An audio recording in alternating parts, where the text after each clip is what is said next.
Oh, it's recording? Yeah. Edit yeah, that out. recorded. Nah, I'm gonna send that 10-4. We got him, boys. Go pick him up. He put a gun underneath his passenger seat. The cops pull y'all over. You're the driver, it's your car. The cops say, hey man, who gun is this? What are you telling the cop? I don't know.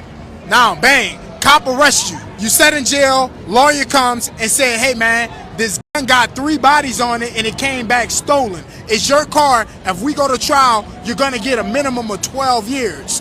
What are you telling your lawyer? Man, listen, fight harder. So you gonna go to trial? I got to. I'm fresh out the pen, big dog. Like, I'm fresh out right now, bro. Like, fight harder. So fight harder. So we going to trial? I'm going to trial. All right. Now, if somebody said that's not my gun in that situation, is that snitching? Yeah, that's snitching because it's under the mama. That's snitching like a motherfucker. You a snitch on everything I love. Everything I love. His passenger seat. Now, the reason why I wanted to play that video is because, as you guys know, I have always been a major advocate of not bringing anything that shouldn't be inside my car in the car when I'm driving. And me personally, and I'm gonna say, y'all know me. Y'all know me. For sure. Shit. We know him. Let me tell you something. I'm not gonna outright. I'm gonna give you. We might end up. I'll go to the precinct. I'll let them put the handcuffs behind my back.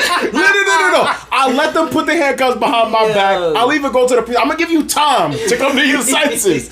But as soon as them niggas start talking numbers, oh no, I'm gonna tell them who to talk to. I'm gonna tell them who to talk to, and I know y'all don't feel the same. So let's go. Let's go, B. What do you think? What I stand for as a person, if I knew he's got a gun on him, I know what's going on, I have to be prepared for what comes with that. Yeah, but what you stand on is being used and abused and letting somebody take. That's not true. How? What I stand on is signing up for something and understanding what's going on, and then when something goes wrong in that situation, I then can't be like, yo, damn, how do I get out of the situation that I put myself in? I gotta be a man and stand on what I believe in, and that's if I know he got a gun, we get pulled over, he throws it under the seat, whatever happens, and I end up going to jail. I knew I could have said, yo, don't get in my car with that gun. That's what I always used to say. I could tell him, don't get in my car with that gun. So the fact that I let him do that, now I gotta suffer the consequences of what comes with that. As a man, that's how I feel. Yeah, but as a man, you want to be there for your family as well. Of course, I would hope that the person that got in my car with the firearm that I'm going to jail for is gonna look out for my family when I get locked up. That's what I would hope. I don't be around people that don't believe that type of thing. Okay, that's solid. But then again, But you taught us last video. You was like, yo, like you don't know niggas. You think that nigga's gonna hold you down when you go to jail. But that's a fact. But a lot of people are under the pretenses of this is my friend. He's gonna hold me down. I don't have friends. Okay. I have brothers. Okay. And my brother, I think I've been around these. We all 20 years plus in with each other. Yeah. All of us in this room, 20 years plus. Okay. I would think that y'all would look out for my family. I mean, honestly, you'd be surprised. I would put it in good faith that y'all would. And if y'all didn't, fuck it. That's something I'm willing to bet. That's something I'm willing to risk with y'all. That's solid. You know that's solid. I can respect that. But I mean, before I if y'all don't, when I come home, I'm beating you up. That's it. It's that simple. I'm gonna do my time. When I come home, I'm moving on you. Even if I have to do the time, at the end of the day, there's a due process. They're gonna fingerprint this gun. My fingerprints ain't gonna be on it. Yours probably. If you threw it under the seat, yours gonna be on it. I mean, I ain't gonna snitch on you, but due process, that ain't my gun. Okay. So I might not even go down for this. And you just did that, and you just let me sit. You wasn't take care of nobody. You didn't bail me. None of that. You just let me sit, and then when I come home, now we gotta deal with that. Now we got a problem. I'm gonna crush you. Okay. I mean, whole time. Okay. Yeah. I mean, okay. Yeah. I'm coming home. Talking to my people's like, yo, he didn't come through, check on you. He ain't sent me $1. Alright, I'm gonna think about that every push up. He ain't do it for me. He ain't do it for my mom. He ain't do it for my son. Every push up, every curl, everything that goes through my head is gonna be coming back home and crushing you. Okay. He doesn't admit to it being his gun, but he does take care of whatever you got going on. But you gotta sit in jail for him. We solid. We locked in. What? We locked in. That is cool. But what? You We locked in. We locked in because we locked in because I went to jail for you, but you did the things that I deem necessary for me while I'm in there. No, the only thing necessary is for you as a man to take responsibility and give me my time. That's the mentality that I got. The most valuable thing we got is time. The most valuable thing we got is time, but the most valuable thing, there's more than one valuable thing in life. So there could be something that's more valuable, but if I gotta sacrifice this most valuable thing for something that I deem valuable too, which is my man holding it down for me, because I value that. See, but I think it speaks to your man's character for even allowing you to go to jail anyways if he knows it's his. I don't care if he's facing 30 years because of priors. If you know it's yours, why but if I'm gonna do a year and you gonna do 30, why can't I just do this year?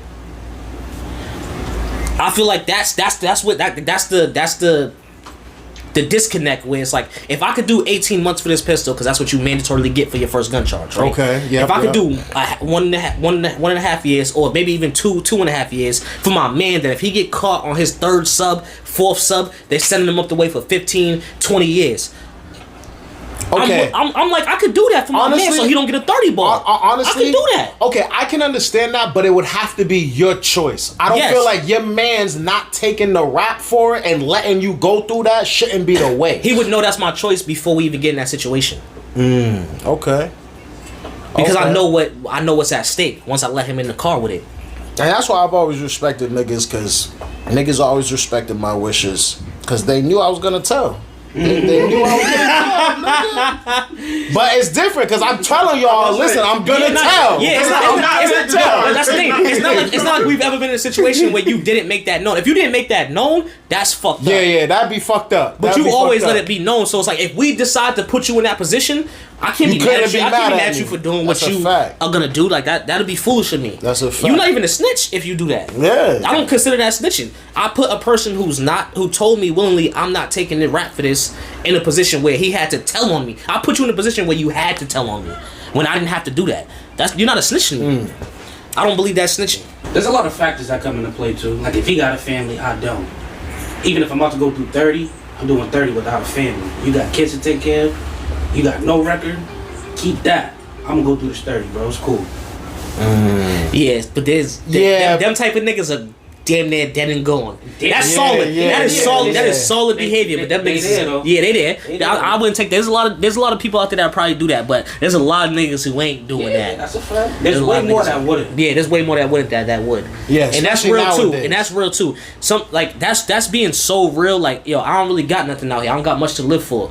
I ain't gonna put you in a situation or get you jammed up and fuck up what you got going on just so I don't have to do an X, Y, and Z amount of time.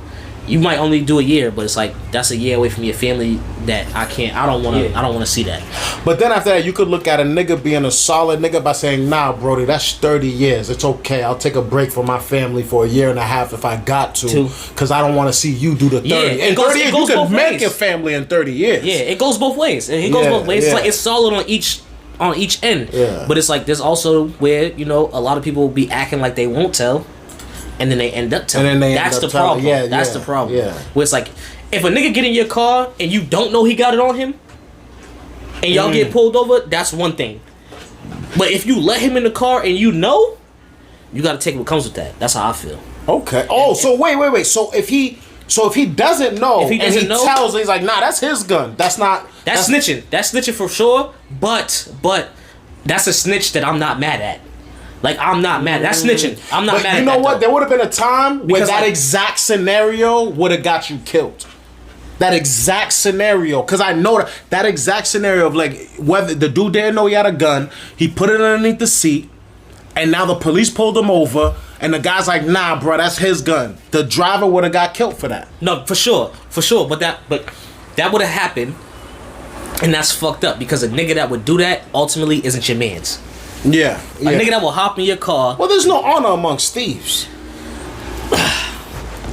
There isn't. But we don't look at each other like that. That's a saying that somebody created that is true. That's very, very true. But when you outside with somebody, you around somebody for a certain amount of time, certain amount of years, y'all do certain things together. Y'all been in real life scenarios together, situations. You hold them to a certain standard. That's just human nature. Yeah. Well, so when this nigga hop in your car, if you let a nigga that you knew for 2 weeks hop in your car, that's on you. Yeah. No, that's fact. But if I'm with a person I know for 20 years, hop in my car, I'm gonna give him the benefit of the doubt. Well, I'm gonna tell you something. What makes a man's character are the situations he encounters. For sure. You know what I mean? You don't know somebody until they put into a stressful situation to where they gotta make a decision, and you never know if they gonna look out for themselves or look out for you. But you also know that I would say this, right? It's like we all are around people who we might deem as selfish, right? We're all cool with somebody who we might deem as like the selfish person of the group, the selfish person of the circle. Okay. We're all around Y'all somebody. probably look at me as a selfish person of the circle. No, not at all. No. Word. All right. Word. You Because know y'all why? used to call me cheap. Y'all used to say I'm stingy. You still are stingy and cheap, nigga. That ain't changed. Oh, okay, all right. Yeah, that ain't changed. But the difference is, you'll say, yo, I'm stingy, I'm cheap. If we get into this situation, I'm not going to jail. I'm gonna tell. Yeah. The difference is, we are around selfish people who act like they with the I see what you're shits, saying. I see who what you're act saying. like this. But it's like, I will always say this: if a person's selfish, if they have selfish traits, 9 times out of 10 they're gonna tell on you because they're gonna be in a situation where it's them or you. And if they're selfish, they're gonna pick themselves. Yeah. So you just gotta know who you're dealing with, and that's the problem with too many people. People don't pay attention. I feel like people don't pay attention to people's character enough. Facts. People don't pay attention to what people say or what they do enough, because you can see who's gonna tell on you, even if he's never told on nobody, but you know he has certain characteristics of him being for him. You can understand if a situation occurs, I can't put it past him that he's just gonna be for him. Okay. So anybody that I know is selfish, I always keep in the back of my mind. Don't do nothing. Yeah. with them. Don't put. Don't put them in that position to pick themselves over you. Yeah. So that's the thing. People don't really pay attention to who they're around, and they be around people for a long time, but people only care about the laughs, the good times. They don't really care about the little moments where niggas is showing them who they really are. People people are HRIs. Habitual red flag ignorers. Oh shit. Okay, you've thought about this For sure. Okay. And that's people's problem. They ignore red flags because they care about a person, they love a person, they fuck with a person for whatever reason. They ignore red flags. I do not ignore red flags. Yo, you know what? That's real because the people everybody that I've fallen out with in life, in retrospect, I'd be like, wait a minute. This person did this. How did I not see this coming? You saw it. You ignored it. Yeah, I ignored it. You're right. You That's saw it, real. but you just ignored it. My man kicking gems right now, man. I like that.